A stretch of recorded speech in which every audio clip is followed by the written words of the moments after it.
He was sitting across from his mistress at a candlelit restaurant, laughing, ordering wine, completely convinced that his pregnant wife was home, folding baby clothes and waiting for him like she always did. He had no idea she was not waiting at all. She was building a case. See, here is what Nathan Calloway did not know about his wife Celeste. Before he convinced her to quit her career and stay home, she was a forensic accountant. The kind of woman who traced hidden money for a living. The kind of woman who could follow a dollar through 4 shell companies and find it sitting in an offshore account before lunch. And for 6 months, while he smiled with his mistress every Tuesday and Thursday night, Celeste was documenting every hotel charge, every calendar lie, every photograph, every cent. He thought he was untouchable. He was wrong. And what happened when those divorce papers landed on his desk while she was 8 months pregnant with his daughter is a story you will not forget. Stay with me. This one hits different. Value statement and lesson. Before we begin, here is what this story is really about. It is not just about betrayal. It is not just about revenge. It is about the moment a woman remembers who she was before someone convinced her to become less. It is about the difference between a life built on someone else's approval and a life built on your own terms. If you have ever felt invisible in your own home, if you have ever shrunk yourself to make someone else comfortable, if you have ever wondered whether starting over is even possible, this story is for you. Because the answer is yes. And how you start over matters more than why you had to. If this story stayed with you, if it made you feel something, do me a small favor. Hit that subscribe button and turn on notifications so you never miss a story like this. Drop a comment below and tell me, what moment hit you the hardest? Was it the envelope on his desk? Was it the pharmacy scene? Was it the school gate at the end? I read every single comment, and your words keep this channel alive. And if you know someone who needs to hear this story tonight, share it with them. Sometimes the right story at the right time can change everything. Thank you for being here. Thank you for listening all the way through. That means more than you know. A woman's hands trembled as she slid a cream-colored envelope across a polished conference table. Her wedding ring caught the overhead light, throwing a brief spark across the dark wood surface. On the other side of the table, a man in a charcoal suit picked up the envelope with the slow precision of someone who already understood that certain moments cannot be reversed once entered. He broke the seal. He read the first line. And every constructed truth he had built across 14 months collapsed in the time it took his eyes to move from left to right across a single sentence. But we are getting ahead of ourselves. Let me tell you how we got here. Because 6 months before that envelope landed on that table, the woman who sent it was standing in a nursery she had painted herself during her second trimester, believing with her whole heart that the life she had built was real. And the man who received it was sitting in a hotel room with another woman, believing with equal certainty that he could hold both worlds in his hands forever without either one slipping through his fingers. They were both wrong, but only one of them was about to find out just how wrong, and it would not be the one you might expect. 6 months earlier, on a Tuesday morning in October, Nathan Calloway stood at the bathroom mirror of his 6-bedroom colonial home in Westport, Connecticut, and adjusted his tie with the calm satisfaction of a man who believed the day had already been arranged in his favor. He was 45 years old, broad-shouldered, and carried himself with the quiet authority of someone who had long ago stopped needing anyone to confirm his own importance. The firm he had founded 17 years ago, Calloway and Associates, had grown into one of the most respected architectural practices in the tri-state area. His name appeared on glass facades in downtown Manhattan, on award plaques in lobby corridors, and occasionally in the business section of the regional newspaper, beside a photograph where he always remembered to look comfortable rather than proud. The bedroom behind him was still and warm. His wife Celeste lay in the bed, with both hands resting on her rounded belly, her breathing soft and even. She was 8 months pregnant, and she was beautiful in a way Nathan noticed sometimes. The way you notice familiar furniture, with acknowledgement but without real attention. He had loved her once, with something that felt urgent and consuming, back when she was a sharp-eyed forensic accountant who could trace a hidden asset through 4 shell companies before lunch. That was 9 years ago. Somewhere between then and now, the urgency had faded into something Nathan mistook for contentment, but was actually the slow erosion of respect. He walked to her side of the bed and pressed a kiss to her forehead. She stirred and looked up at him with clear, dark eyes. "Drive safely," she said. "Do not wait up," he told her. He picked up his leather briefcase from the hallway chair and walked out into the October morning, feeling as though the world was arranged precisely as it should be. Celeste waited until she heard his car pull out of the driveway. Then she opened her eyes fully, rolled carefully onto her side, and reached for the small notebook on her nightstand. She added a single line to a list that had been growing quietly for 6 months. Then she closed the notebook, placed it in the locked drawer of her bedside table, and began her morning with the methodical calm of a woman who had stopped crying 3 months ago and started planning instead. Nathan arrived at his Manhattan office by 9. The building was glass and steel, 42 stories of architectural ambition that bore his name on the lobby directory in polished brass letters. He spent an hour reviewing drawings for a new commercial development in Midtown before sending his assistant a brief message. The message said he would be unavailable from 6 that evening until approximately 9, and that all calls should go to voicemail. His assistant, a young man named Tobias Grant, who had worked for Nathan for 3 years, confirmed without comment. He had been confirming these same Tuesday and Thursday evening blocks for over a year. He confirmed them the way you confirm weather forecasts, with professional acknowledgement and private resignation that the pattern would continue regardless of what anyone thought about it. What Nathan did during those hours was not complicated, but it was comprehensive. Brooke Kensington was 29, sharp-witted, and had come into Nathan's life when her event coordination company handled the opening celebration for one of his completed projects 14 months earlier. She was vivid and uncomplicated in a way that Nathan found easy. And the ease of it had made him careless in ways he had not fully examined. They met at the Meridian, a boutique hotel on the Upper East Side, in a room Nathan reserved through a consultancy account registered to a subsidiary of his firm. The billing was clean. The paper trail was, he believed, invisible. Brooke had placed a small succulent on the windowsill of the room several months ago, and Nathan had not thought about what that gesture meant beyond the moment he noticed it.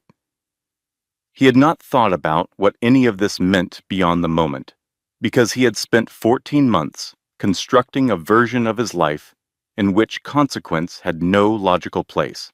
That Tuesday evening, he sat across from Brooke at a restaurant near the hotel and listened to her talk about a difficult client and thought to himself that this was simple and comfortable and entirely without complication.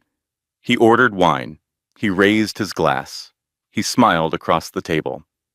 And he felt nothing approaching guilt, because guilt requires the acknowledgement that someone else is being harmed, and Nathan had become extraordinarily skilled at not acknowledging things he did not wish to see. What he could not see, because he had never thought to look, was what Celeste had been doing with her evenings while he was at the Meridian. And what Celeste had been doing was building a case that would dismantle his entire world. 6 months before the envelope arrived on Nathan's desk, Celeste Whitmore Calloway was sitting at the kitchen island of their Westport home, reviewing household accounts with a habit she had never fully dropped from her years as a forensic accountant. It was a Tuesday evening. Nathan was at what he called a client dinner. The house was quiet except for the hum of the refrigerator and the occasional creak of old wood settling in the autumn cold. She had not been looking for anything. That was the part she would remember later with a clarity that felt almost cruel. How ordinary the moment was before it stopped being ordinary forever. She was reconciling credit card statements against the household budget. A monthly routine Nathan called adorable in a tone that made the word feel like a small cage. She had always done this. Numbers made sense to her in a way that language sometimes did not. Numbers did not perform. Numbers did not tell you what they thought you wanted to hear. Numbers simply were what they were, and if you knew how to read them, they told you everything. The charge appeared on the third page of the statement. The Meridian Hotel, $420. She scanned backward. The same charge appeared the previous Tuesday, and the Thursday before that, and the Tuesday before that. She went back 8 months. The pattern was flawless. Every Tuesday, every Thursday, $420 each time, 32 consecutive charges. Nathan had told her those evenings were client dinners and contractor meetings. He had told her the firm was in a growth phase that required extensive relationship management. He had told her these things casually, the way you mention weather or traffic, embedding deception in the ordinary rhythms of domestic conversation, so that questioning it would feel like questioning whether it was raining. Celeste sat with that information for a long time without moving. Her hands were very still on the page. The baby shifted inside her, a slow roll that she felt against her ribs. She placed one hand on her belly and held it there. And something happened in that moment that she would not fully understand until much later. She made a choice. Not the choice to confront or to cry or to call her sister in a panic. She made the choice to be exactly who she had been before Nathan Calloway ever walked into her life and gently, persistently convinced her to become someone smaller. She had spent 9 years tracing hidden assets and financial deception for a regional accounting firm before Nathan had encouraged her to leave her career and focus on their home and their future together. He had framed it as an investment in their partnership. She had agreed because she loved him and because she trusted his vision for their life. What she understood now, sitting at the kitchen island with 32 hotel charges glowing on the screen in front of her, was that she had confused love with the willingness to disappear. She stood up. She walked to the bathroom. She locked the door. She sat on the cold tile floor and cried so hard she could not breathe. The baby kicked. A strong, definitive kick, right against her palm. "I know," Celeste whispered to her belly. "I know. Give me a minute." She gave herself exactly 4 minutes. She timed it. 4 minutes to fall apart. Then she washed her face, looked at her reflection in the mirror, and watched something shift behind her own eyes that she recognized from years of professional work. It was the look she used to get when she opened a new case file and realized the numbers were going to tell her a story that someone had paid a great deal of money to keep hidden. She called her sister. Rosalind Whitmore, known to everyone who mattered as Roz, answered on the third ring.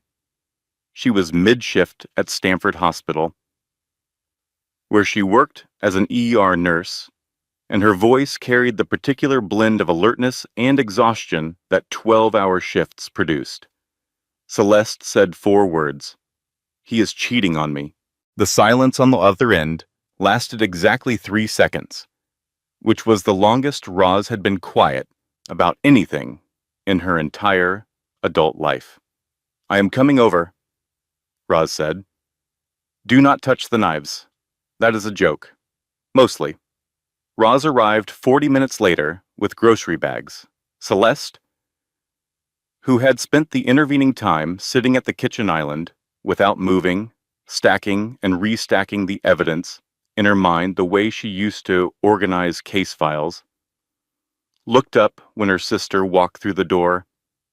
"What did you bring?" Celeste asked. Ice cream, Roz said, setting the bags on the counter. Wine that you cannot drink because you are pregnant, and a legal pad. We are going to eat our feelings, and then we are going to plan. Celeste almost smiled. Almost, not quite. But the muscles in her face moved in that direction, and it was enough. They sat at the kitchen island until midnight. Roz listened without interrupting, which was the most difficult and most generous thing she knew how to do. Celeste laid out the charges, the pattern, the 14 months of Tuesday and Thursday absences. She spoke in the clipped, organized cadence of a professional presenting findings, because that was the only voice she could trust not to break. When she finished, Roz set down her spoon and looked at her sister with an expression that was equal parts fury and tenderness. "Here is what we are not going to do," Roz said. "We are not going to confront him tonight. We are not going to confront him tomorrow. We are not going to give that man a single second of warning before you are ready to bring the whole thing down on his head. You were the best forensic accountant in this state before he convinced you to quit. So, you are going to do what you do best. You are going to follow the money. You are going to build a case so tight that his own lawyer will tell him to settle. And when you serve him those papers, it is going to be the last surprise of his comfortable little life." Celeste looked at her sister for a long moment. Then she pulled the legal pad toward her and picked up a pen. Over the following weeks, Celeste documented everything with the systematic precision that had once made her the highest performing analyst at her firm. Every charge, every gap in Nathan's calendar, every inconsistency in the stories he told her about his evenings. She cross-referenced hotel records against Nathan's claimed locations with the same attention she had once given to corporate fraud cases. She hired a private investigator named Doug, a retired police detective who charged $200 an hour and communicated exclusively through encrypted email. Doug produced photographs within two weeks. Nathan and a woman entering the Meridian. The same woman leaving with him the following morning. His hand on the small of her back at a restaurant 3 blocks from the hotel. And one photograph that made Celeste set down her tea and stare at the screen until the image blurred. The woman was wearing a sapphire pendant necklace. Celeste recognized it immediately. Nathan had bought it 4 months ago and told Celeste the jeweler had made it wrong, that he had returned it for a refund. She had believed him because she had still been in the business of believing him then. She opened her notebook and wrote one word beneath the columns of dates and charges. The word was enough. Celeste found Sandra Mercer through a referral from a former colleague who had gone through a difficult divorce 3 years earlier. The colleague had said simply that Sandra was the kind of attorney who made opposing counsel lose sleep, and that she was worth every penny of her considerable fees. Sandra's office was on the 14th floor of a building in downtown Stamford, decorated with the understated confidence of someone who had nothing to prove. She was 55, silver-haired, and possessed a courtroom demeanor that combined surgical precision with a dry wit that had made more than one judge suppress a smile during proceedings. At their first meeting, Celeste placed 3 labeled folders on Sandra's desk. The first contained 14 months of hotel charges cross-referenced with Nathan's calendar claims. The second contained the private investigator's photographs with timestamps and location data. The third contained a financial analysis of Nathan's business holdings, personal accounts, and the subsidiary consultancy account he used to pay for the Meridian. Sandra read through each folder without speaking. It took her 22 minutes. When she set the final page down, she looked up at Celeste with an expression that was professional and calm and faintly impressed. "Mrs. Calloway," she said, "I have been doing this for 22 years. Most clients come to me with suspicion. "You have come to me with a prosecution." Celeste said, only that preparation had always been her strongest professional habit. Sandra identified the critical weakness in the prenuptial agreement Nathan had proposed before their wedding. The document was thorough in protecting his firm and primary assets, drafted by an expensive attorney who had clearly understood Nathan's priorities. But it contained no provision whatsoever for a child. At the time of signing, children had been a vague future possibility that Nathan's lawyer had not thought to address with specificity. Connecticut family law made that oversight enormously significant. Nathan's documented wealth, all of it, would be calculated directly against his legal responsibility as a father. No private agreement between spouses could remove that obligation. The prenuptial agreement that Nathan believed was his fortress had a hole in its wall large enough to drive a settlement through. Here is something nobody tells you, Celeste thought as she drove home from that first meeting, her hands steady on the wheel, and her mind already 3 steps ahead. When someone asks you to shrink so they can grow, they are not building a partnership. They are building an audience. And audiences would eventually stand up and leave.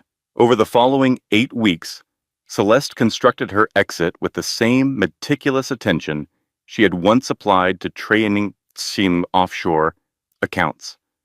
She opened a personal bank account at a different institution and began moving careful, unremarkable amounts into it every second week. Amounts small enough not to trigger any alerts. Amounts large enough that, accumulated over time, they would provide a bridge between her old life and whatever came next. She reconnected quietly with former colleagues in the accounting world. 3 of them responded with immediate enthusiasm, telling her that her reputation in the field had not dimmed despite her years away from practice. 2 firms in the city expressed interest in meeting with her after the baby arrived. She found an apartment near the Saugatuck River, a bright, clean space on the 3rd floor with a bedroom for her daughter and a second room with large east-facing windows that caught the morning light. She signed the lease using her maiden name and paid the deposit from her new account. She began moving her most important belongings there gradually, on mornings when Nathan was at his office.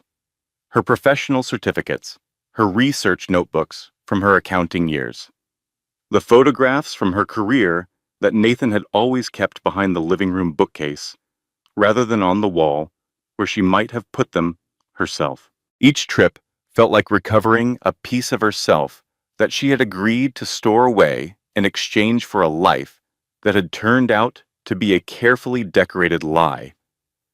The divorce petition was drafted by the end of November.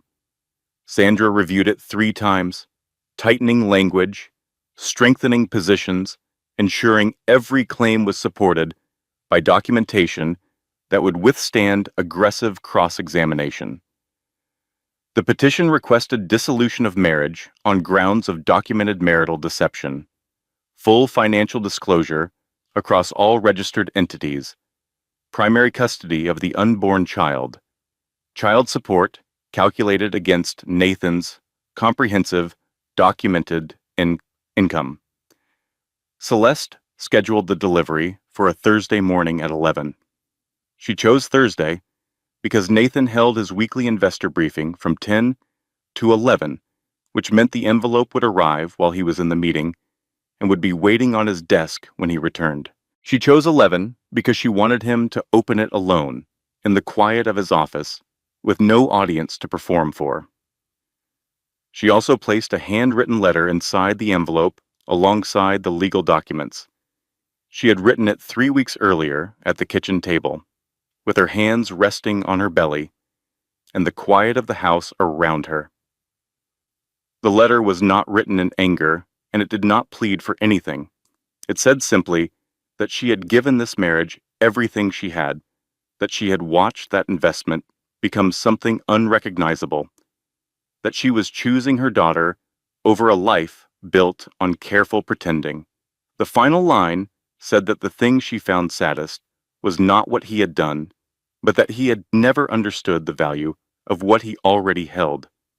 She sealed the envelope and gave it to Sandra's office for the courier service. And then she waited. But waiting, for Celeste, was not passive. She reviewed her financial projections. She confirmed her apartment was furnished and ready. She organized Nora's things, the ones she would take, into labeled boxes stored at Roz's house. She prepared the way she had always prepared, with orderly columns and contingency plans and the quiet understanding that hope was not a strategy. On Tuesday evening, 2 days before the delivery date, she lay in bed and listened to Nathan's car pull into the driveway at 9:17. She listened to him come inside, pour himself a glass of water, and climb the stairs. He slipped into bed beside her and kissed her shoulder. "How was dinner?" she asked, her voice perfectly neutral. "Long," he said. "The Henderson Project is getting complicated." There was no Henderson Project dinner. There was only Brooke and the Meridian, and a hotel room with a succulent on the windowsill. Celeste knew this because her private investigator had confirmed Nathan's location 90 minutes earlier, but she said only that she hoped it went well, and Nathan murmured agreement, and within 10 minutes he was asleep.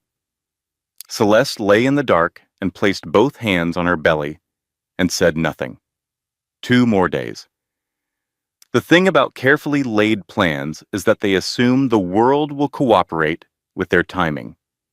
Celeste had learned this principle during her years in forensic accounting, where every investigation contained at least one moment when the evidence shifted unexpectedly and the entire strategy had to be rebuilt on the fly. She understood this intellectually. Understanding it emotionally was something else entirely. On Wednesday evening, the night before the divorce papers were scheduled for delivery, Celeste was sitting in the nursery folding baby clothes when her phone buzzed. Nathan's name on the screen. "Hey," his voice said when she answered. His tone was strange, too warm, too deliberate, like a man performing casual. "I know things have been busy. I canceled my meetings tomorrow morning. I thought we could spend the day together. Maybe look at some things for the nursery."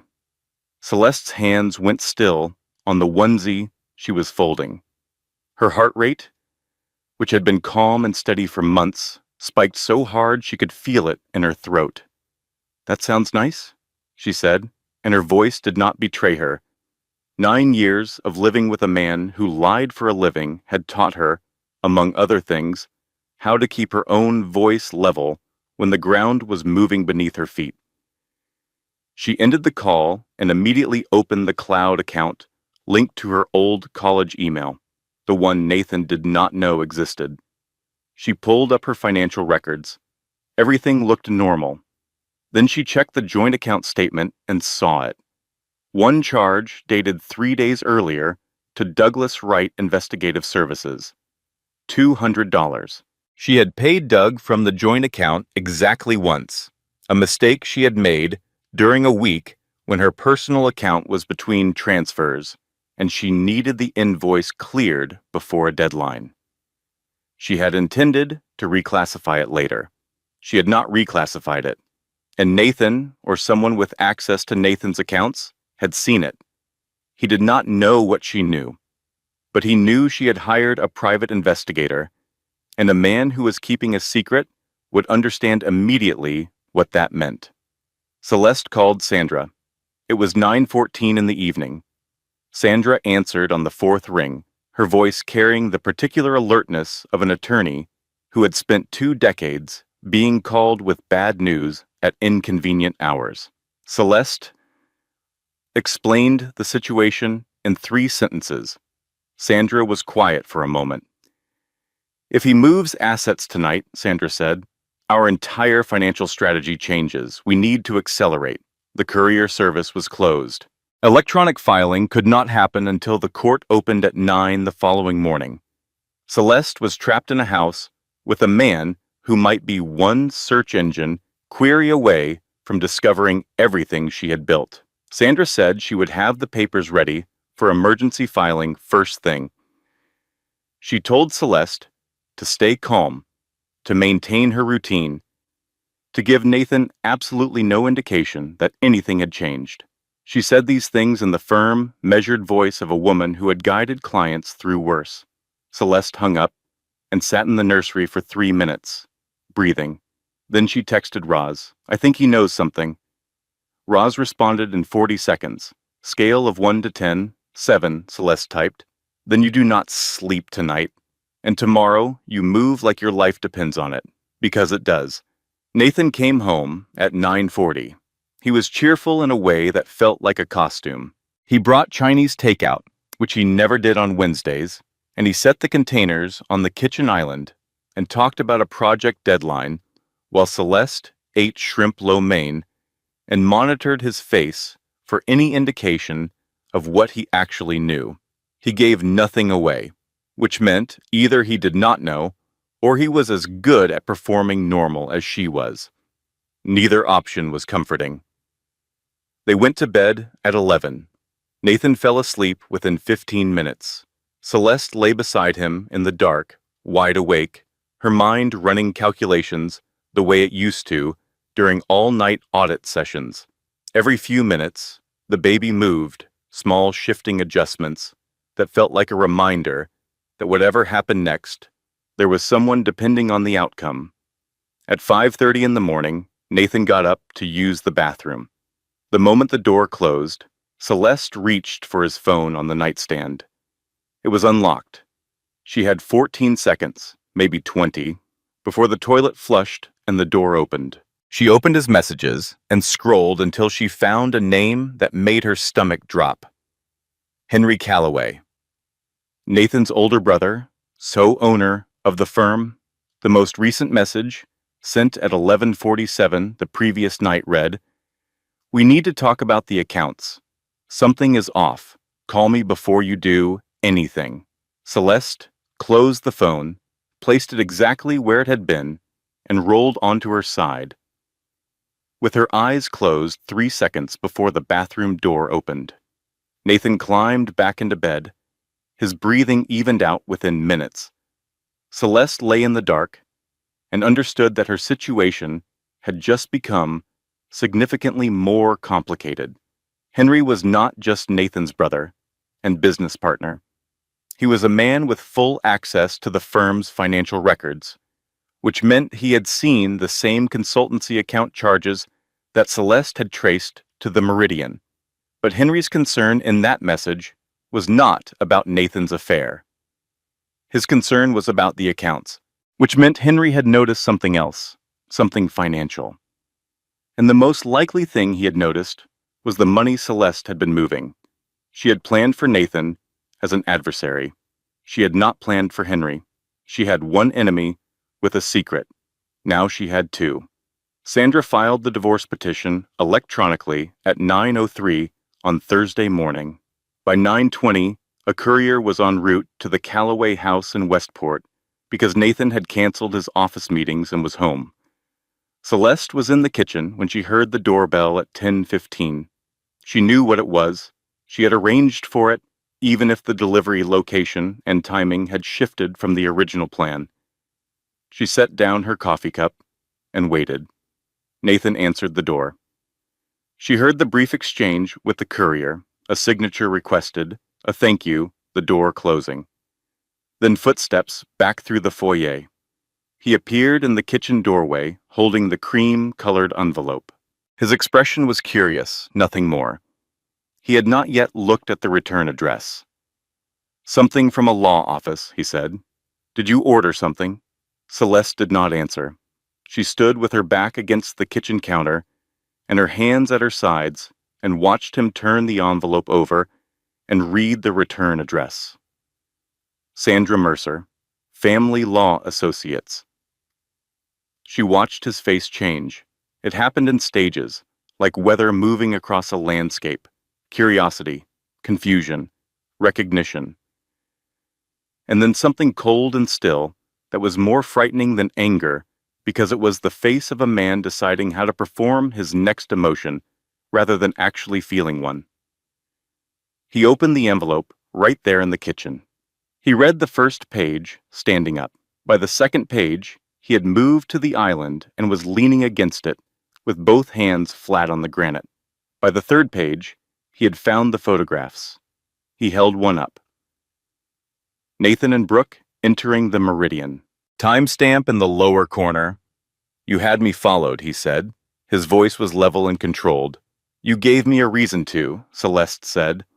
He set the photograph down and continued reading. The financial analysis, the cross-referenced hotel charges against his claimed locations. The 14 months of documented deception laid out with the precision of a forensic case file, because that is exactly what it was. When he finished, he looked at her across the kitchen island. The island where she had discovered the charges 6 months earlier.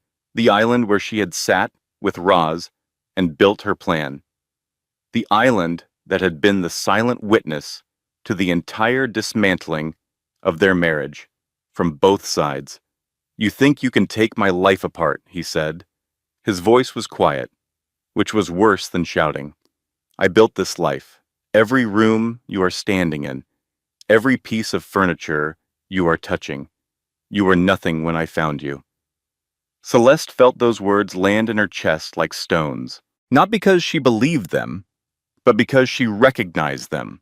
She recognized the particular cruelty of a man who reduces his wife's entire identity to the things he provided, as though a woman is simply the space between the possessions her husband selected for her. I was a forensic accountant who was on track to make partner, she said. Her voice was shaking, but she did not stop. You turned me into a decoration, and then you got bored with the decor. Nathan stared at her for a long moment.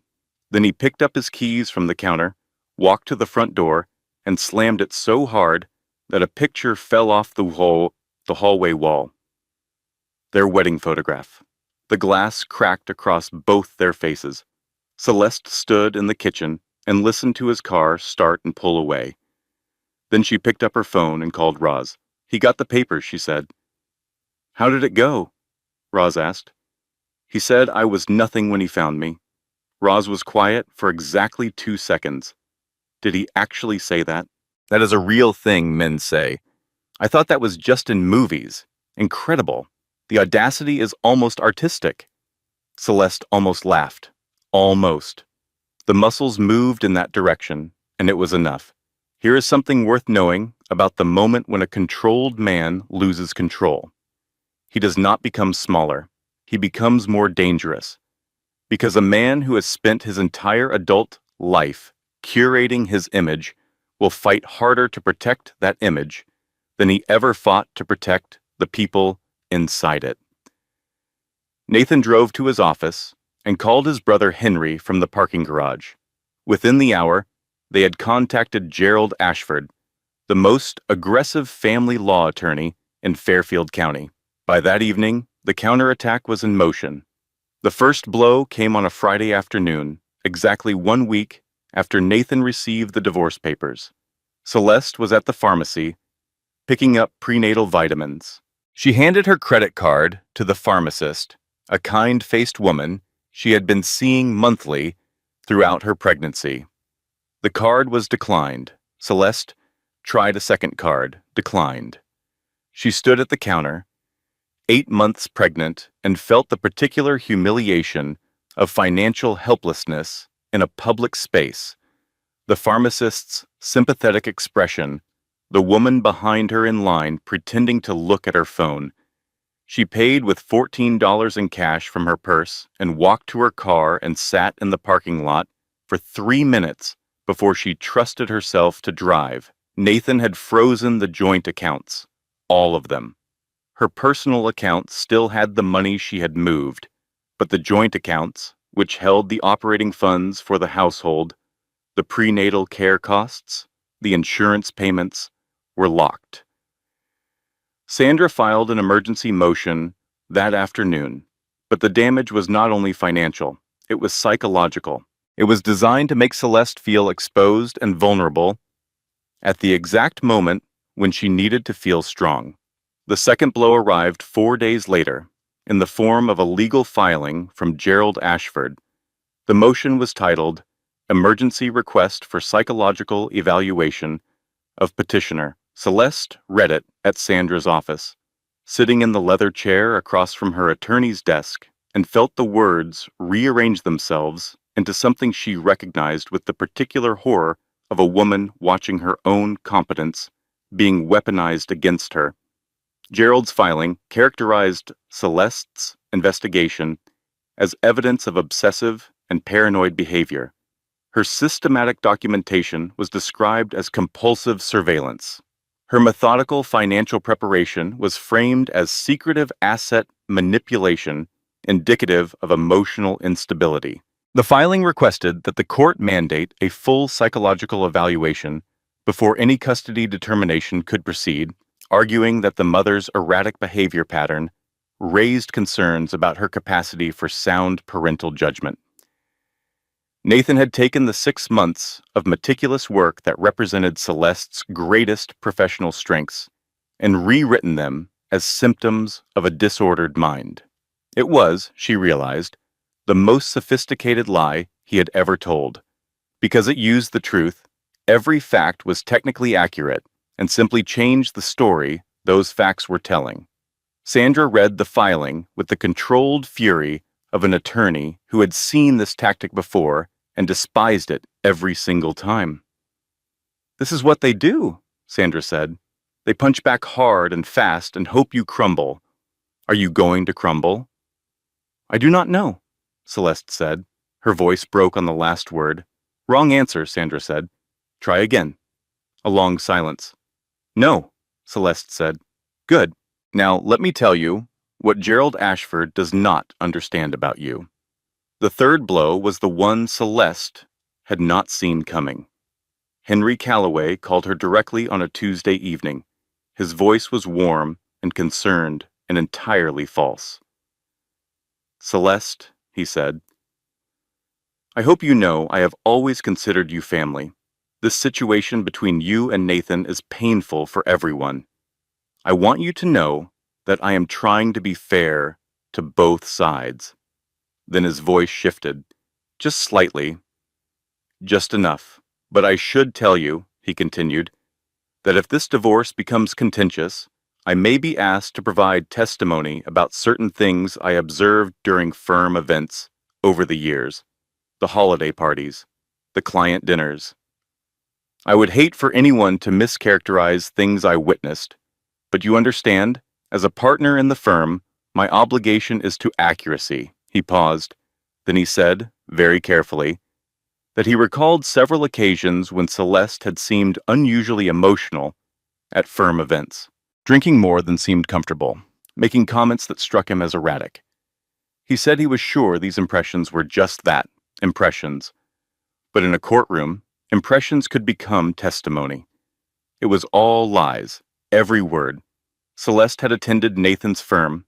Events, sober, composed, and polite to the point of invisibility, because that was the version of herself Nathan had preferred her to perform. But Henry's word carried institutional weight, and he delivered his threat with the smooth sincerity of a man who had practiced deceit alongside his brother for decades. Celeste hung up and sat in her apartment near the river. The evening light came through the east-facing windows and moved across the floor in long, warm bands that would later become the light her daughter crawled through. But in that moment, the apartment felt very small and very quiet. She had no access to her joint accounts. She was facing a court-ordered psychological evaluation designed to paint her as unstable, and a key witness was prepared to lie about her character under oath. She was, for the first time since she had begun this process, genuinely afraid. She called Sandra. When the attorney answered, Celeste said, "I do not know if I can do this." Sandra was quiet for 3 seconds. Then she said, "Tell me exactly what Henry said." Word for word. Celeste told her. Sandra said, "Celeste, listen to me carefully. Henry Calloway just made the biggest mistake of his life. Do you know why? Celeste shook her head, though Sandra could not see it. Because threatening a witness is a crime, and you are going to document every word of that conversation, and I am going to make sure a judge sees it at exactly the right moment. Henry Calloway thinks he is protecting his brother. What he has actually done is hand us leverage we did not have 20 minutes ago. The hearing on Gerald Ashford's psychological evaluation motion was held on a Monday morning in early December. The courtroom was smaller than Celeste had expected, wood-paneled and quietly formal, in a way that made every word spoken in it feel permanent. Gerald presented his case with confident precision. He characterized Celeste as a woman whose behavior over the preceding months demonstrated a pattern of obsessive surveillance, secretive financial manipulation, and emotional volatility that raised legitimate concerns about her parental fitness. He spoke for 12 minutes without raising his voice, and every sentence was designed to transform Celeste's competence into evidence of her instability. Sandra stood when it was her turn. She placed a single folder on the table in front of her. "Your Honor," she said, "my client is a forensic accountant who spent 9 years professionally tracing hidden assets and financial deception for corporate clients. The work Mr. Ashford characterizes as obsessive surveillance is, in fact, the application of professional investigative skills to a domestic situation that warranted investigation. The documentation he calls compulsive is thorough, dated, and assembled with the methodological rigor of a trained financial analyst. If this is instability, I wish more of my clients were unstable." She opened the folder and presented the evidence. The hotel charges, the calendar cross-references, the photographs with timestamps, the financial trail through the subsidiary consultancy account. Every piece was clean, dated, and independently verifiable. Then Sandra presented one additional document. A signed affidavit from Tobias Grant, Nathan's assistant, confirming that he had been instructed to block Nathan's calendar every Tuesday and Thursday evening for over 14 months, and that he understood these blocks were not for client meetings. Gerald objected. The judge overruled. The judge denied the psychological evaluation. She unfroze the joint accounts with a temporary order. She issued a preliminary custody arrangement favoring Celeste and scheduled the final hearing for January. Celeste walked out of the courthouse into cold December air and allowed herself to breathe for what felt like the first time in weeks. Roz was waiting in the car in the parking lot. "How did it go?" Roz asked. "We won this round," Celeste said. "Good," Roz said, reaching into the back seat. "I brought celebratory donuts, the ones with the sprinkles, because we are adults who earned this."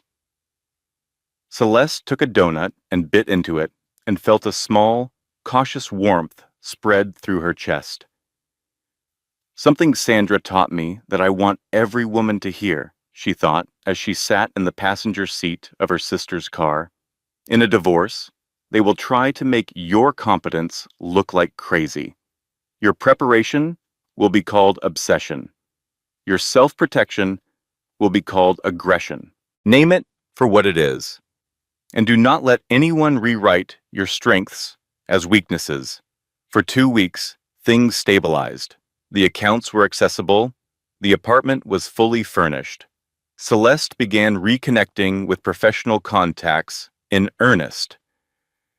The ground felt, for the first time in months, solid beneath her feet. Then Tobias called. He asked to meet in person. His voice had the particular tension of someone carrying information that was heavier than he wanted to hold alone. They met at a diner in Norwalk, a place with vinyl booths and fluorescent lighting that felt appropriately anonymous. Tobias slid a folder across the table. Inside were documents showing that Nathan had been transferring major assets to a new limited liability company. The LLC was registered in the name of Margaret Calloway, Henry's wife. They are hiding money, Tobias said. It has been happening for about 3 weeks since the court hearing. Nathan told me to process the transfers and not to log them in the regular system. Celeste looked at the documents.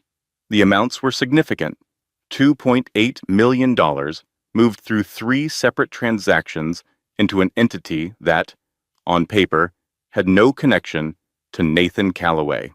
This was not unexpected. Sandra had warned her that asset concealment was a common tactic, but the execution was sophisticated, designed by someone who understood corporate structures well enough to build layers of distance between the money and its source. Then Tobias said, "There is something else. I do not know how to tell you this." He looked at his coffee cup for a long moment. Then he looked up. "Brooke Kensington is pregnant," he said. 8 weeks, Nathan knows. I overheard him discussing it with Gerald. They are preparing to use it in the custody case. Celeste heard the words. She understood them individually and collectively. She understood their legal implications and their personal ones. She understood that Nathan was not simply fighting the divorce. He was constructing a replacement, a new family, a new version of the life he was losing, built on the same foundation of performance and control.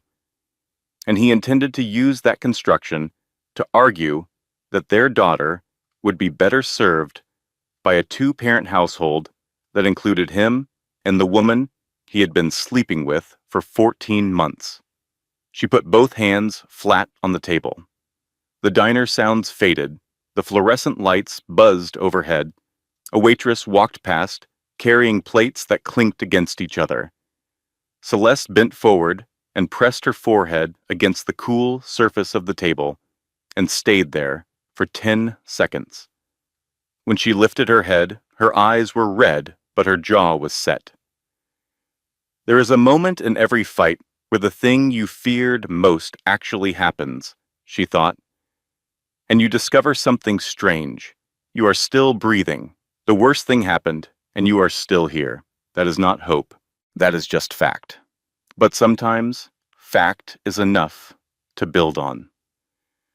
Celeste went to Sandra's office the next morning. She had been up all night.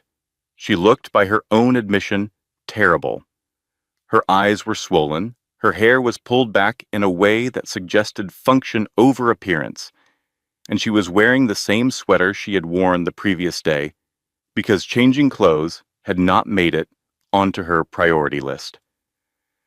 Sandra sat across from her and waited with the patience of a woman who had learned that the most important things clients needed to say often required silence before they could emerge. "They are hiding assets," Celeste said. "His mistress is pregnant, and they are going to argue that she provides a more stable family environment for my daughter." Sandra set down her pen. "Is that everything? Is that not enough?" Sandra leaned forward. Her reading glasses caught the office light.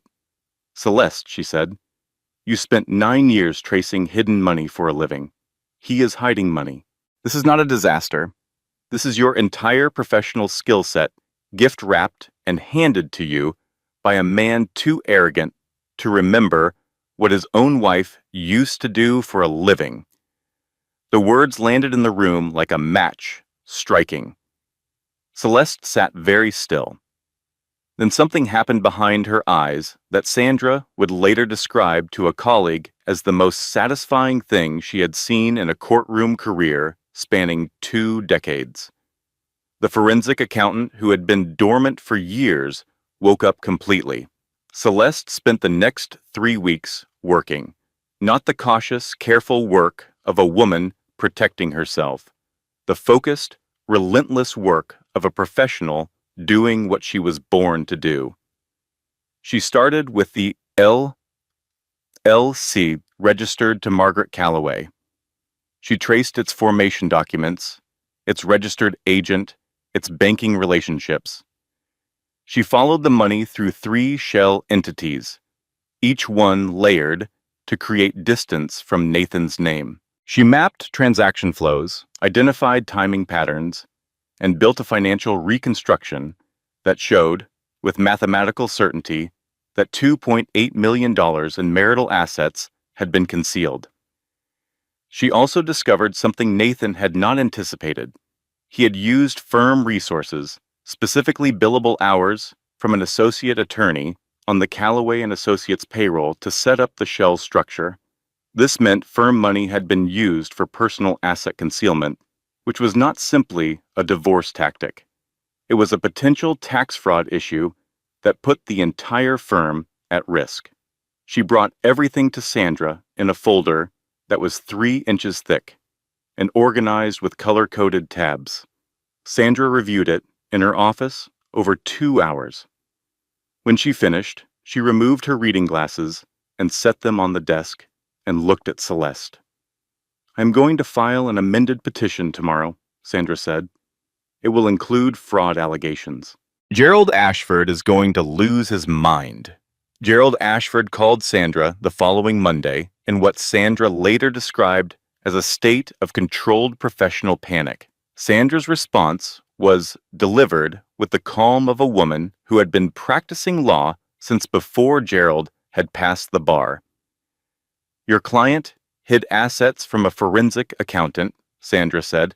"My 8-year-old nephew could have told him that was a bad idea, and my nephew is not particularly bright." The fraud allegations changed everything. The LLC was in Henry's wife's name, which meant Henry was now directly implicated in the asset concealment. When Nathan realized that Henry's involvement was exposed and that Henry's own liability was now on the table, the dynamic between the brothers shifted with the speed and violence of a fault line giving way. Henry, faced with the choice between protecting his brother and protecting himself, chose himself. He engaged his own attorney, who contacted Sandra's office within 48 hours to negotiate cooperation. Henry provided a sworn statement confirming that Nathan had directed the asset transfers and that Henry had facilitated them under pressure. Roz called Celeste that evening. "So his own brother sold him out," Roz said.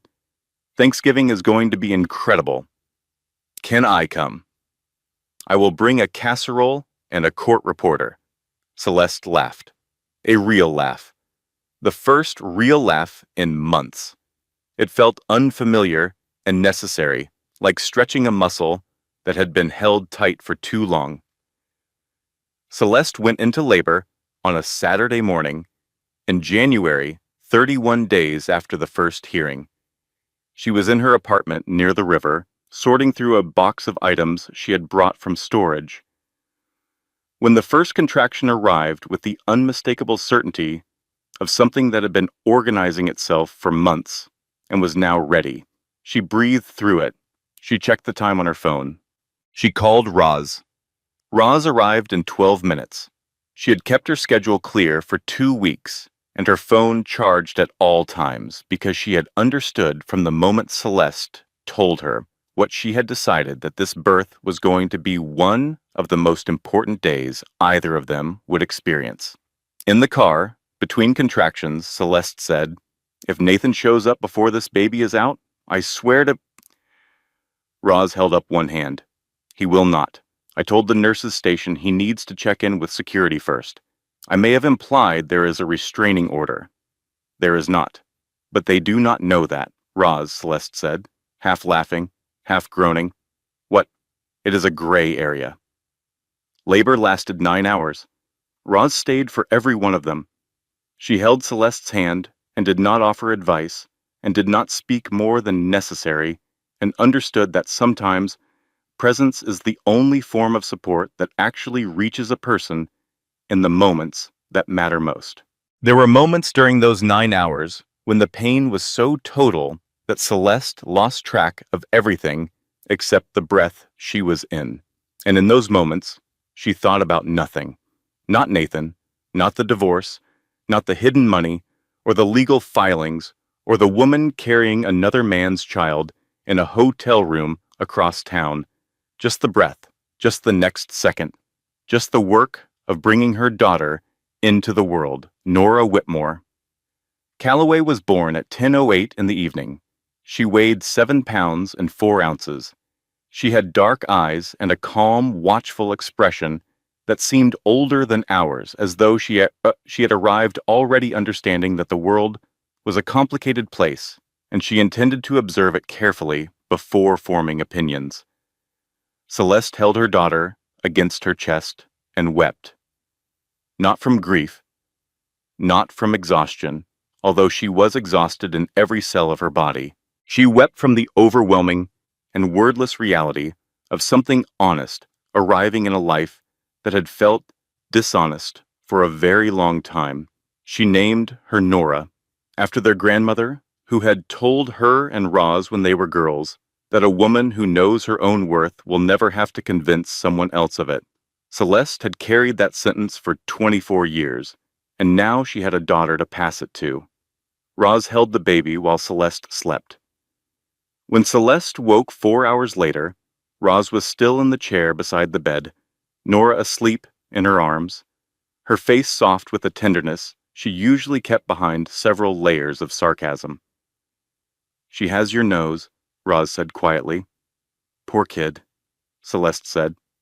"Your nose is fine," Roz said. "It is the rest of your taste in men we need to work on." Nathan received notification through Gerald's office that evening. A daughter, healthy, mother and baby, both well.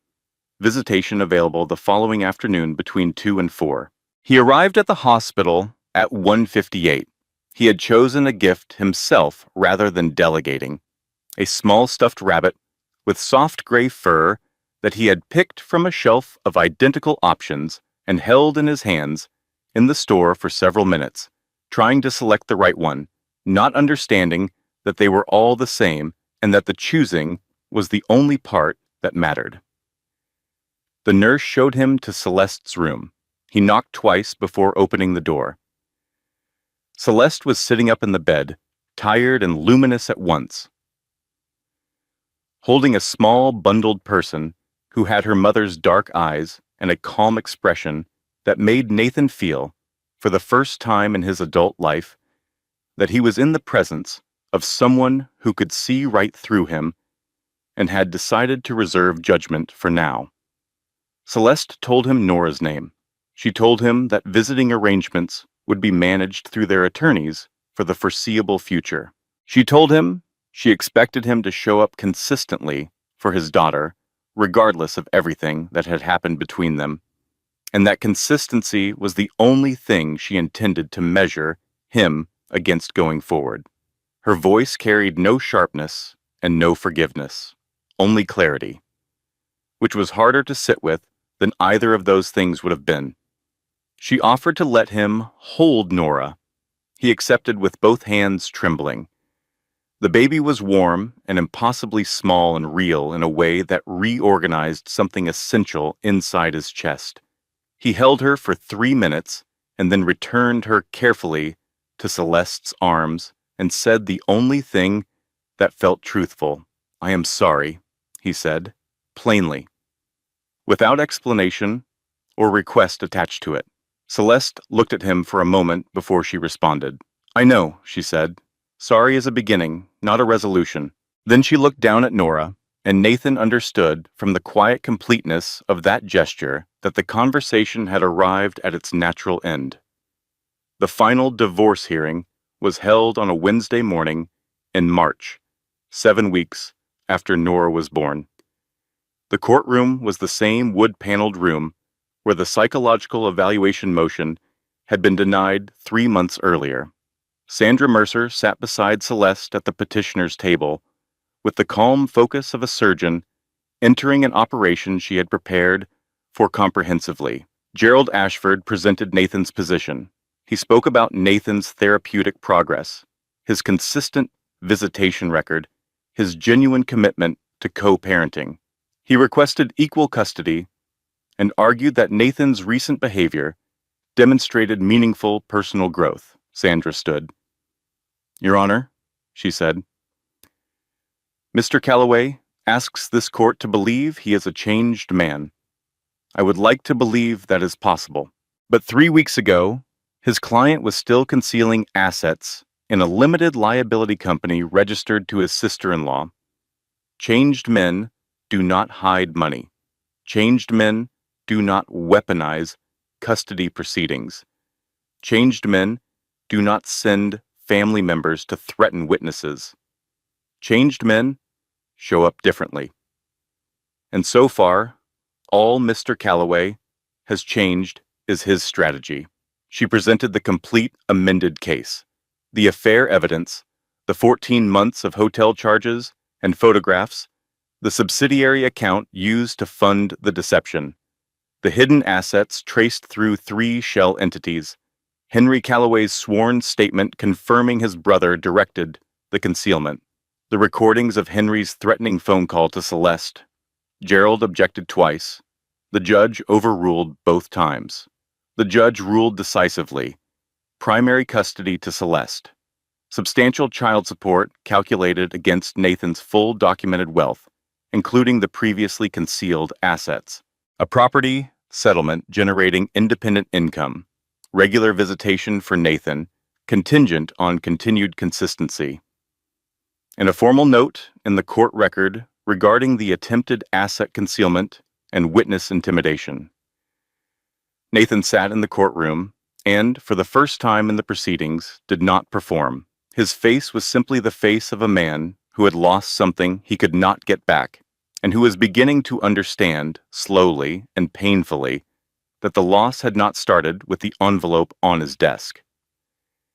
It had started years earlier, on the day he looked at a brilliant woman and decided she would be more useful to him as an audience than as a partner.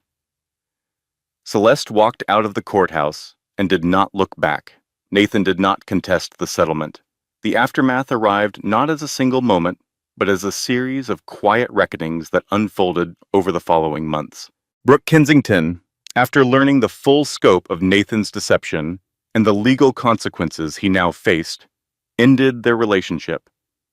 She told him, in a conversation that lasted less than 5 minutes, that he had not wanted her.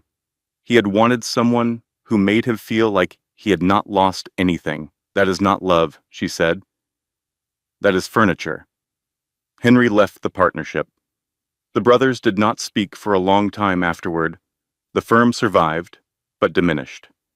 Nathan's name remained on the building, but the name felt different to him now. It felt like a monument to a version of himself that had been constructed entirely from ambition and performance, and had contained, at its center, nothing that could sustain weight. He began therapy, not as a redemption arc, because redemption implies a destination, and Nathan was nowhere near a destination. He was simply a man sitting in a room with a therapist named Bernard, who had no tolerance for performance and considerable patience for honest effort. Bernard asked him, in their first session, what he had believed success was supposed to feel like. Nathan sat with the question for a long time. He did not have an answer, but he sat with it, and that was something. He never missed a scheduled visit with Nora. He arrived on time. He engaged with his daughter with genuine and full attention. He respected every boundary Celeste had established, without negotiating against them. He did not use Nora as a reason to reopen conversations with her mother. He showed up consistently and without drama, because consistency was the only honest thing he had left to offer. Celeste returned to professional work with a momentum that surprised people who had known her only in the context of Nathan's life. She joined a mid-sized accounting firm that specialized in sustainability finance. The skills she had built over 9 years had not diminished during her time away. They had, if anything, been sharpened by the experience of applying them to her own life. Within 5 months, she was leading her own client portfolio. Within 9 months, she had been invited into a senior advisory role. She accepted with the quiet confidence of a woman who had stopped apologizing for her own competence. She raised Nora in the apartment near the river. The morning light came through the east-facing windows every day and moved across the floor in long, warm bands that Nora, once she was old enough to crawl, would follow with extraordinary concentration, as though tracking something essential that only she could see. Celeste began writing in the evenings after Nora was asleep. Long-form pieces about financial literacy, professional re-entry, and the particular challenges women face when rebuilding lives that had been structured around someone else's priorities. A small online publication began running her essays monthly. The work found readers. The readers sent messages. Celeste answered some of them and understood that her experience had become something useful beyond herself. Roz came for dinner every Sunday. They ate and talked about ordinary things, the week, the neighborhood, what Nora had learned, what was growing in the window box above the kitchen sink. Celeste understood that this regular and unremarkable presence was among the most valuable things in her life. Not because it was dramatic or transformative, but precisely because it was not. It was steady and simple and real, and after years of living inside a performance, real was the most extraordinary thing she could imagine. On a Thursday afternoon, 3 years after the divorce was finalized, Nathan arrived at the school gate to pick up Nora for their regular visit. Celeste was standing near the gate when he pulled up. Nora spotted him first and ran toward him with the immediate, uncomplicated joy of a child who does not know yet that love can be conditional, already talking about something she had made in class and wanted to show him. Nathan started to follow her, and Celeste said his name. Quietly, he turned. She looked at him with an expression that held neither warmth nor coldness, only the clear and settled presence of a woman who had built something entirely from her own choices and had no need to explain or justify or perform for anyone. Nora talks about your time together with real happiness, she said. I thought you should know that. Then she turned and walked to her car. Nathan stood at the school gate and watched her go. It was the most honest and complete thing anyone had said to him in years. It had cost her nothing to say, and it meant everything to hear. And the distance between those two facts contained the entire story of what he had lost and what she had built. People ask me when I knew I would be okay, Celeste wrote in an essay that would be published the following month. And the honest answer is that I did not. There was no magical moment where I felt strong. There were just moments where I did the next right thing, even though I was terrified. And eventually the terror got quieter, and the right things got easier. That is not a fairy tale. That is just what rebuilding looks like. Some lives do not return to what they were after they have broken. They become something different, something more considered, something built on ground that has been tested and shown what it can hold. Celeste had her daughter, her work, her sister's Sunday dinners, the morning light moving across the floor of a home that was entirely and completely hers. That was not settling. That was everything. Disclaimer, this content was fully researched, developed, and manually edited by our team to deliver meaningful stories with real-life lessons. Every character is fictional, but the emotions are universal. We create these stories not just to entertain, but to remind you that strength is not about never falling. It is about what you build after you stand back up. Thank you for supporting original storytelling. We will see you in the next one.